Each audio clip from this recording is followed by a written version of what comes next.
খুব সহজে আজকে আমি আলু গাজর মটর দিয়ে একটা সবজি বানাবো একেবারে সাধারণভাবে। তো এইখানে আমি কড়াইতে দিয়ে দিয়েছি অলিভ অয়েল, তেল আর জিরা, গোটা জিরাটা দিয়ে দিলাম। এরপরে আমি দিয়ে দিলাম এইখানে আলু, মটর, গাজর একসাথে দিয়ে আমি ভালো করে একটু নেড়ে চেড়ে নিলাম। নাড়ার পরে এখন আমি দিয়ে দিলাম টমেটো পেস্ট। আমি এটাকে টমেটো পেস্ট করে নিয়েছি, চাইলে এটা আপনারা ছোট ছোট করে কেটেও দিতে পারেন। তো আমি কিছুক্ষণ ঢাকা দিয়ে রাখলাম। ঢাকা দেওয়ার পরে আবার ফিরে ঢাকনাটা খুলে নিলাম। দেখেন আমার একটু শুকিয়ে গেছে। আমি একটু ভালো করে আবার মিশিয়ে নিচ্ছি। মেশানোর পরে দেখতেই পাচ্ছেন।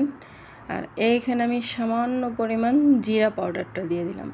জিরা পাউডারটা দিয়ে আমি ভালো করে মিশিয়ে নিলাম। জিরা পাউডারটা দিলে কি টেস্টটা খুব ভালো লাগে, এর জন্য। তো এই যে আমার লাস্ট পর্যায়ে এসে গেছে, দেখেন কত সুন্দর হয়েছে ভাজা।